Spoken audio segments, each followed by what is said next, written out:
बिस्मिल्लाहिर्रहमानिर्रहीम। अस्सलाम वालेकुम नाज़रीन, मैं हूं आपका होस्ट अहमद फवाद। अहम खबरों के साथ आज की व्लॉग में आपकी खिदमत में हाजिर हुआ हूं। सबसे पहले तो माजरत, 2-3 दिन से व्लॉग नहीं कर पाया ईद की मसरूफियात के बायस। बहरहाल बहुत इंपॉर्टेंट खबरें हैं जो आपके साथ मैंने शेयर करनी है। नंबर 1 तो ये कि ट्रंप का खेल ख़त्म हो चुका है। डील बहुत खबरें आ रही हैं, मुसवदा तैयार हो गया है, दोनों तरफ से दस्तखत होने जा रहे हैं। लेकिन एक बात आपको बताता चलूँ कि ये डील नहीं हो सकती। ये डील क्यों नहीं हो सकती, कुछ फैक्ट्स आपके सामने मैं रखूँगा। इवन के ईद के दिनों में भी ये खबरें चलती रहीं कि ट्रंप इन चीज़ों के ऊपर मान गया है। ट्रंप ने जो मुसवदा है वो अपने इत्तेहादी ममालिक के साथ शेयर कर दिया है। अगर ऐसा ही है और ट्रंप भी राज़ी है, ईरान भी राज़ी है, तो अभी तक दोनों तरफ से जो दस्तखत है ना वो क्यों नहीं हुए, इस पर कुछ आम तीन तफसीलात आपके साथ शेयर करूँगा। अमेरिका ने ईरान पर 2 मरतबा इन मुज़ाकरात के दौरान हमला किया है और ईरान ने भी रिटेलिएट किया है और जवाबन कुवैत में मौजूद अमरीकी बेस पर ईरान की जानिब से जो हमला है ना वो किया गया। इस पर कुछ आम तफसीलात आपसे शेयर करूंगा जी। साथ साथ आपको ये बताऊंगा कि गुज़श्ता दिनों कतर के कुछ इम्पोर्टेंट विजिट्स हुए हैं। ये जो सारी मुज़ाकरात वाली कहानी है ना, ये सारी जुड़ी हुई है कतर के विजिट्स के साथ। कुछ ऑफिशियल्स के और हाई लेवल ऑफिशियल्स के विजिट हुए हैं और कतर से कुछ मनवाने की कोशिश की जा रही है ईरान और अमेरिका के दरमियान डील करवाने के हवाले से। ये विजिट्स क्या हुए हैं और क्या कतर मानेगा, इस पर भी कुछ आम तीन तफसीलात आपके साथ शेयर करूंगा। पाकिस्तान के लिए कुछ मुश्किलें बढ़ने जा रही हैं क्योंकि एक बड़ा मुआहदा हो गया है या होने जा रहा है। इस हवाले से भी BBC की एक रिपोर्ट है, वो भी आपके साथ मैं शेयर करूंगा कि अफ़गान तालिबान और रूस के दरमियान क्या एक फ़िज़ाई दिफाई मुआहदा होने जा रहा है और पाकिस्तान के लिए कैसे मुश्किलात बढ़ेंगी। इस पर कुछ आम तफसीलात हैं, वो भी आज की व्लॉग में आपके साथ में शेयर करूँगा। सबसे पहले तो जी आपको बताता चलूँ कि ईरान ने ना एक नया एयर डिफेंस जो सिस्टम है ना वो नाफिज कर दिया है। ये ईरान ने हाल ही अभी जो मुज़ाकरात चल रहे हैं ना, इन मुज़ाकरात के दौरान ही ईरान से ये खबर सामने आई है। ईरान की जानिब से ये कुछ चीज़ें सामने आई है कि हमने अपना नया एयर डिफेंस सिस्टम जो है वो नाफिज कर दिया है। और ये ख़बर ईरान ने जब अटैक किया ना कुवैत में मौजूद अमरीकी बेस पर, उसके बाद से जो ख़बर है ना वो सामने आई है। अब नाज़रीन, जहाँ तक मामला है ना मुज़ाकरात का, मैं ये क्यों कह रहा हूँ कि ये मुज़ाकरात बेशक चल रहे हैं लेकिन कोई डील नहीं हो सकती। पहले तो आपको बताता हूँ कि ख़बरें क्या चल रही हैं, मुसवदे के हवाले से क्या चल रहा है और अब क्या नए नुकात सामने आए हैं।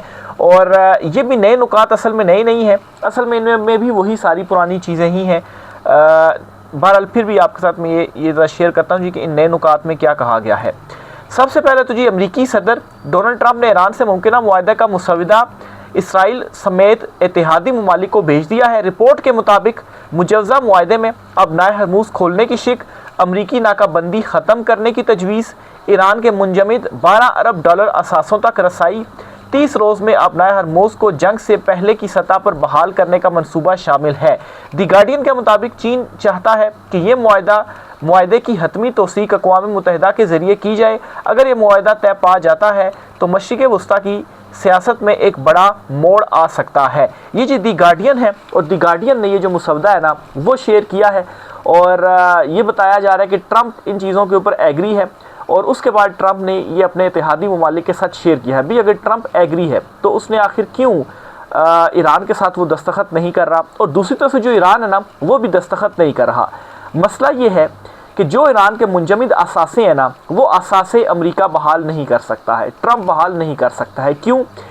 ट्रंप ने बड़े वादे किए थे, इवन के अपनी कैंपेन के दौरान भी और इवन की जंग के दौरान भी ये कहा कि हम साबिक सदर ओबामा से बेहतर जो डील है ना वो ईरान से करेंगे। और ट्रंप ने असल में उसका जो नेक्स्ट अभी टारगेट है ना वो है उसके मिड टर्म इलेक्शंस। अगर ट्रंप ये डील करता है और ये सारी बातें मानता है तो इसका साफ मतलब है कि आप सरेंडर कर रहे हैं ईरान के सामने और आपने असासे बहाल कर दी। और ये वही काम हो गया जो ओबामा एडमिनिस्ट्रेशन ने किया था, जिसके ऊपर खासी तनकीद करता रहा और उसी की बुनियाद पर वोट लेकर भी आया था। अब नाज़रीन, मामला ये है कि अगर ये डील करने के बाद ट्रंप जो है वो जाता है मिड टर्म इलेक्शंस में, तो जो इसराइल है या इसराइल की जो एक तगड़ी लॉबी है अमेरिका में, उसे उसकी जो सपोर्ट है ना वो नहीं मिलेगी, क्योंकि इसराइल नहीं चाहता कि जो मुआहदा है ना वो हो और वो जंग चाहता है। इसीलिए आप देखेंगे कि मुज़ाकरात के दौरान भी जो हमले हैं ना वो ईरान के ऊपर हुए और 2 मरतबा ईरान के ऊपर जो अटैक्स हैं ना वो हुए हैं। अब ऐसा क्यों हो रहा है कि ख़ास उस टाइम पर जब मुज़ाकरात चल रहे होते हैं और ये स्टेटमेंट्स हर तरफ से आ रही होती हैं कि हम बहुत करीब हैं, मुआहदा होने जा रहा है, मुसवदा शेयर किया जा रहा है, उसी टाइम ही जो अटैक्स हैं ना वो होते हैं। इससे पहले तो अटैक्स नहीं हो रहे थे। मतलब है कि जब सीज़ फायर हुआ, सीज़ फायर के बाद कुछ अटैक्स हुए, लेकिन फिर उसके बाद कुछ दिनों तक अटैक्स नहीं हुए। लेकिन जैसा ही दोबारा से मुज़ाकरात का मामला चला तो फिर उसके बाद जो अटैक्स है ना वो ईरान के ऊपर हुए, और इस मरतबा ईरान ने भी रिटेलिएट किया और जवाबन कुवैत में मौजूद जो अमरीकी अड्डे थे ना उनके ऊपर जो मिसाइल है ना वो दागे, और साथ ही साथ नया एयर डिफेंस सिस्टम जो है वो भी ईरान ने कह दिया कि हमने नाफज कर दिया, और हमने मतलब है कि अब जो हमारे ऊपर फ़िज़ाई अटैक्स होंगे हम इस नए एयर डिफेंस सिस्टम के ज़रिए से उसको नाकाम बनाने की जो कोशिश है ना वो करेंगे। फिर इसी तरह से डोनाल्ड ट्रंप के जो नायब सदर हैं जेडी वैंस, उन्होंने भी एक स्टेटमेंट दी है। वो क्या स्टेटमेंट देते हैं? वो कहते हैं जी कि ईरान के साथ अभी मुआहदा नहीं हुआ, लेकिन दोनों ममालिक मुआहदे के बहुत करीब हैं। ईरान अमेरिका के साथ मुआहदा करना चाहता है। अमेरिका ईरान जंग बंदी में तोसी के मुआहदे पर काफ़ी पेशरफ्त हुई है। हम चंद नुकात पर बातचीत कर रहे हैं। सदर ट्रंप अभी मुआहदे की मंजूरी के लिए तैयार नहीं। मज़ीद पेशरफ्त के बाद सदर मुआहदे की तौसीक की पोजीशन में होंगे। अमेरिका ईरान के जौहरी प्रोग्राम को पीछे धकेल सकता है। ये जेडी वैंस जो हैं उनकी जानिब से जो स्टेटमेंट है ना वो दी गई है। फिर इसी तरह से आपसे कुछ देर पहले अमेरिकी सदर ट्रंप ने भी स्टेटमेंट दी, और वो ये कहते हैं कि अमेरिकी मफादात के मुताबिक ही ईरान से मुआहदा होगा। ईरानी चालाक मुज़ाकरातकार, लेकिन मजबूत पत्ते हमारे हाथ में हैं। असल में मजबूत पत्ते ट्रंप के हाथ में नहीं हैं, बल्कि ट्रंप का खेल ख़त्म हो चुका है, और उसके जो सारे पत्ते हैं ना वो भी उसके साथ ही ख़त्म हो चुके हैं। ईरान का मामला ये है कि ईरान को ये मालूम है कि अगर हमने अब नया हरमुज़ के ऊपर अपना कंट्रोल छोड़ दिया तो अमरीकियों के ऊपर हमें एतमाद नहीं है, और इस बात का भी इजहार ईरान की जानिब से कई मरतबा किया गया है। बल्कि अभी एक और ईरान के इम्पोर्टेंट रहनुमा है, उन्होंने भी ये बात की है जी कि उन्हें ईरान के ऊपर जो है वो एतमाद नहीं है। उनकी भी मैं स्टेटमेंट आपसे शेयर करता हूँ जी। ये ईरानी पार्लिमानी कमेटी के सरबराह इब्राहिम अजीज़ी हैं। इन्होंने ये कहा है कि अमेरिका मुज़ाकरात में काबिल भरोसा नहीं रहा। अब एक तरफ तो ये कह रहे हैं जी कि नई मुज़ाकरात चल रहे हैं, ये हो रहा है वो हो रहा है, लेकिन दूसरी तरफ ये कहा जा रहा है जी कि दस्तखत भी नहीं हो रहे, और साथ ही साथ जी कि अमेरिका के ऊपर हमें जो एतमाद है वो नहीं हो रहा। तो फिर आखिर ऐसी क्या पेशरफ्त हो रही है जिसकी बुनियाद पर यह कहा जा रहा है जी कि नहीं हमारे जो दस्तखत हैं वो होने वाले हैं? और ये तकरीबन 1 से 1.5 हफ्ता हो गया, 7-10 दिन हो गए हैं कि यही बातें की जा रही हैं, लेकिन अभी तक जो दस्तखत है ना वो नहीं हो रहे। असल में नाज़रीन, एक तो ट्रंप वाला मामला है। ट्रंप मिड टर्म से पहले डील करना चाहता है, लेकिन अपनी शराइत के ऊपर डील करना चाहता है। ईरान के वो मुंजमद असासे बहाल नहीं करना चाहता, और ईरान को ये मालूम है कि अगर जो मौजूदा प्रेशर उन्होंने अमेरिका के ऊपर बनाया हुआ है, अगर वो इस प्रेशर को रिलीज़ करते हैं तो इसके बाद अमेरिका वैसे ही काबिल एतमाद जो है वो मुज़ाकरात में नहीं है।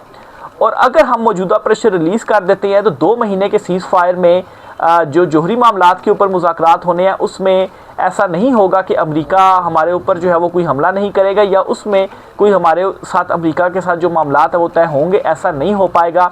असल मसला ये बना हुआ है कि ईरान ये चाहता है कि एक तो उसके फौरी तौर पर एसिड्स रिलीज़ हों, दूसरा जौहरी प्रोग्राम के हवाले से जो चीज़ें हैं ना उस पर भी ईरान की तरफ से दो टोक मौक़िफ़ है कि हम मुज़ाकरात ज़रूर करेंगे जो जंग सीज़ फायर के बाद 60 दिनों में आप बात कर रहे हैं, लेकिन उन मुज़ाकरात में ये नहीं होगा कि हम जो अपनी यूरेनियम है वो अपने मुल्क से बाहर जाने देंगे। तो बुनियादी तौर पर इन चीज़ों के ऊपर जो मामलात है ना वो अटके हुए हैं। ईरान को ये मालूम है कि जो कुछ भी वो मनवा सकते हैं वो अभी मनवा सकते हैं। एक मरतबा प्रेशर रिलीज़ कर दिया तो फिर उसके बाद वैसे ही अमेरिका के ऊपर एतमाद नहीं है, और अमेरिका की कोई गारंटी भी ज़ाहिर सी बात है इस वक्त नहीं ले सकता। और अमेरिका का क्या है कि वो एक तरफ मुज़ाकरात भी कर रहा है, लेकिन साथ साथ जो हमले हैं ना वो भी हो रहे हैं दबाव डालने के लिए, और दूसरी तरफ जो एक और बड़ी लाबी है, तकड़ी लाबी, इसराइल की लाबी है, वो भी नहीं चाहते कि मुज़ाकरात कामयाब हो। बुनियादी तौर पर ये इस वक्त सारे जो मसाइल है ना वो बने हुए हैं, और इसी बुनियाद के ऊपर मैं कह रहा हूँ ये वो चंद फैक्ट्स हैं कि जो मुज़ाकरात या जो डील है ना वो शायद अब नहीं होगी। और जहाँ तक मामला है ना सीज़ फायर का, तो उसमें मुझे ऐसा महसूस होता है कि इस किस्म के जो हमले हैं ना वो ज़रूर जारी रहेंगे। और ट्रंप जो है वो भी असल में इस वक्त ये चाहता है कि ना डील हो और ना ही जो जंग बंदी है वो मुकम्मल तौर पर हो, क्योंकि अगर ऐसा होता है तो वो दोनों तरफ से अपनी जो हिमायत है ना वो खो देगा। वो कैसे कि अगर वो जंग को ख़त्म कर देता है तो जो तगड़ी लॉबी है वो उससे पीछे हट जाएगी, और उसका मतलब ये है कि ट्रंप के जो मिड टर्म इलेक्शंस है ना मिड टर्म इलेक्शन में भी उसको बहुत बुरी तरीके से जो शिकस्त है वो होगी। अभी भी उसकी शिकस्त यकीनी है, लेकिन अभी फिर ये चांस है कि वो अपनी कुर्सी शायद मिड टर्म के बाद भी बचाने में कामयाब हो जाए। लेकिन अगर वो तगड़ी लॉबी उसके साथ नहीं होती तो फिर जो उसकी कुर्सी है ना वो भी गई।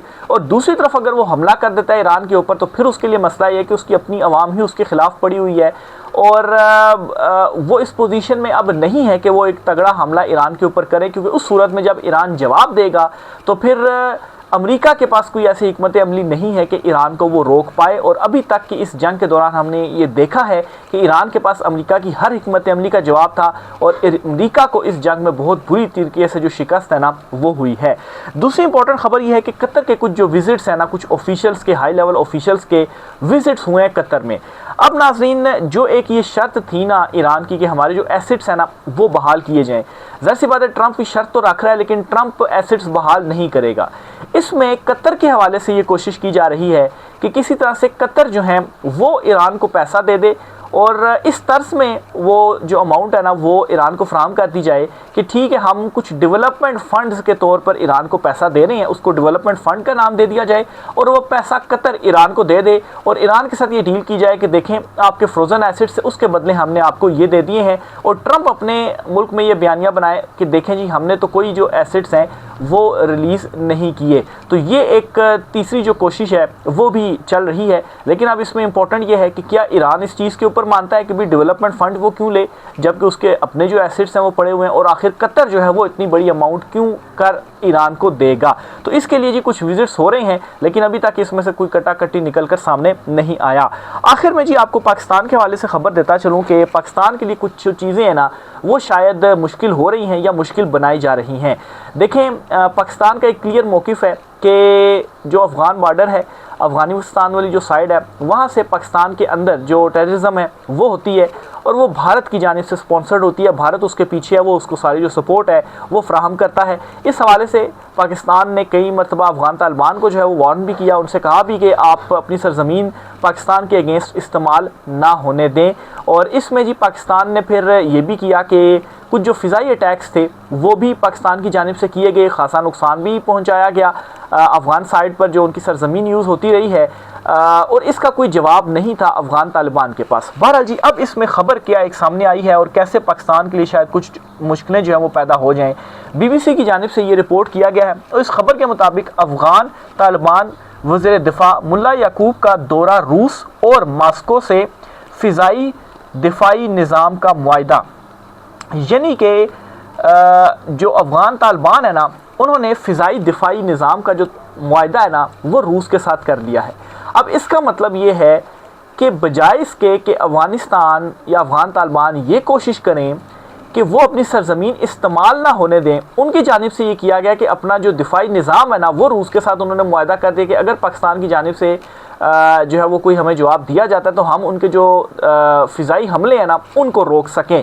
तो पाकिस्तान के लिए मुश्किल सूरत हाल, इसलिए मैं आप कह रहा हूँ कि पाकिस्तान ने अब तक तो कुछ फ़िज़ाई अटैक्स ही किए हैं, तो अगर दोबारा पाकिस्तान फ़िज़ाई अटैक्स करता है और उनको नाकाम बना दिया जाता है तो फिर ज़ाहिर सी बात है पाकिस्तान को अपनी जो हिकमत अमली है ना वो इसमें ज़्यादा तब्दील करनी पड़ेगी। ख़बर में मज़ीद कहा गया है कि एक मोतबर ज़रिए ने BBC को बताया है कि अफ़गानिस्तान में तालिबान हुकूमत के वज़ीर दिफा मुल्ला मोहम्मद याकूब मुजाहिद रूस को इस बात पर आमादा करने में कामयाब हो गए हैं कि वो उनकी हुकूमत को जदीद फ़िज़ाई दिफाई निज़ाम फ़राहम करे।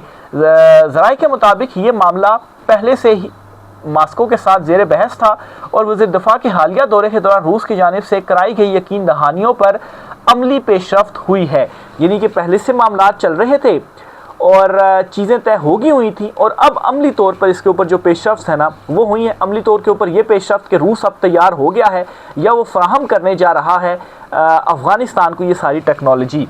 अभी तक ये वाज़ेह नहीं हो सका कि इस मुआहिदे में सिर्फ फ़िज़ाई दिफाई साजो सामान शामिल है या इसमें ड्रोन्स जैसे हमला करने वाले हथियार भी शामिल हैं। यानी कि इसका मतलब ये है कि एक चीज़ तो कन्फर्म है कि फ़िज़ाई साजो सामान तो ज़रूर फराहम किया जाएगा, जबकि जो ड्रोन्स वाला मामला है और जो कि एक इवन के अमेरिका और ईरान की जंग के दौरान भी हमने देखा कि जो ड्रोन टेक्नोलॉजी थी ना वो बड़ी कामयाब रही, और ड्रोन के जो अटैक्स थे जो कि ईरान की जानिब से किए गए वो काफ़ी ज़्यादा कामयाब रहे, और इसी वजह से ही ईरान का पलड़ा भी भारी था। तो ये टेक्नोलॉजी भी क्या अफगानिस्तान जो है वो रूस से हासिल करने में कामयाब हो गया है, ये वाज़ेह नहीं है, लेकिन फ़िज़ाई जो टेक्नोलॉजी है दीगर दिफाई निज़ाम वो हासिल करने में कामयाब हो गया है। इसका मतलब ये है कि वो दिफा ज़रूर कर पाएगा, लेकिन अगर उनको ड्रोन्स दिए गए हैं तो ड्रोन्स देने का मतलब यह है कि फिर वहाँ से जो हमला है ना वो भी हो सकता है। मज़ीद ये कहा गया जी, ताहम ज़राए ने BBC को बताया कि दोनों फरीकों के दरमियान एक ऐसा मुआहदा तय पाया है जिसमें फ़िज़ाई दिफाई आलात के अलावा ज़मीनी फ़ौजी साजो सामान और तालिबान हुकूमत की अफवाज की तरबियत भी शामिल है। तो ये एक और बड़ा मामला है जी कि अगर ज़मीनी फ़ौजी साजो सामान भी दिया जाता है, इसके अलावा उनकी तरबियत भी की जाती है, तो ये मज़ीद मुश्किलात पैदा कर देगा, क्योंकि ऑलरेडी पाकिस्तान और अफ़गानिस्तान का जो मामला चल रहा है ये भी सबके सामने, इसमें एक कोशिश ज़रूर हुई थी कि चीन के ज़रिए, इवन के चीन में दोनों जानिब से जो फ़रीक थे वो गए भी थे, वहाँ पर डिस्कशन भी हुई थी। पाकिस्तान का क्लियर कर मौक़िफ़ था कि जो सरजमीन इस्तेमाल हो रही है अफ़गानिस्तान की हमारे मुल्क के अगेंस्ट वो इस्तेमाल ना हो, अफ़गान तालिबान को जो है वो ये तमाम तर चीज़ें रोकना होंगी, लेकिन अभी तक इसमें तो कोई डेवलपमेंट सामने नहीं आई। बहरहाल ये डेवलपमेंट सामने आ गई है कि शायद अफ़गान तालिबान जो है वो ख़ुद को मज़ीद मजबूत कर रहे हैं कि अगर पाकिस्तान की जानिब से हमें कोई जवाब दिया जाता है तो फिर हम ना सिर्फ उसको रोक सकें बल्कि जवाबन हम मज़ीद हमले जो है वो पाकिस्तान के ऊपर भी कर सकें। तो इस खबर के बाद तो यही कुछ जो चीज़ें हैं वो समझ में आ रही हैं। बहरहाल देखें इसमें पाकिस्तान की जो मज़ीद हिकमत अमली है वो क्या होती है अगर कोई ऐसा एडवेंचर अफ़गानिस्तान की जानिब से किया जाता है। मज़ीद ये मुआहदा रूस के दारुल हुकूमत मास्को में रूसी कौमी सलामती मशीर सरगई जो हैं वो और तालिबान हुकूमत के वज़ीर दिफा इनके दरमियान और इनकी मौजूदगी में तय जो है वो पाया है। तो अगर जी ऐसा होता है तो फिर इसका मतलब ये है कि ईरान और अमेरिका का तो मामला वैसे ही चल रहा है, तो फिर एक मरतबा ये जो खिता है ना ये फिर से मज़ीद गर्म होगा, और इस सारी सिचुएशन को भारत किस तरीके से देखेगा, क्योंकि असल में तो सारी चीज़ों के पीछे इवन के पाकिस्तान की जानिब से भी यही क्लेम किया जाता है कि असल में पीछे भारत जो है वो चीज़ों को स्पॉन्सर कर रहा है। बलूचिस्तान के जो हालात वगैरह हैं, पिछले दिनों भी जो ट्रेन वाला मामला सारा हुआ, ये भी सबके सामने है। तो इन चीज़ों को देखते हुए मैं समझ रहा हूँ कि पाकिस्तान के लिए एक तो वो सालसी का रोल भी प्ले कर रहा है, वो भी अपनी जगह पर, लेकिन अपनी कंट्री के अंदर अब ये जो मामलात बनने जा रहे हैं इसको किस तरह से पाकिस्तान टैकल करेगा ये बहुत ज़्यादा इंपॉर्टेंट है। अगले आने वाले दिनों में इस पर भी कुछ जो चीज़ें हैं वो मज़ीद क्लियर होंगी। बहरहाल ये मुआहदे हो रहे हैं, यकीनी तौर पर पाकिस्तानी जो आला हुकाम है उनकी ज़रूर इसके ऊपर नज़र होगी। राय का इज़हार कीजिएगा। आज की व्लॉग से इतना ही, इजाज़त दीजिए, अल्लाह हाफ़िज़।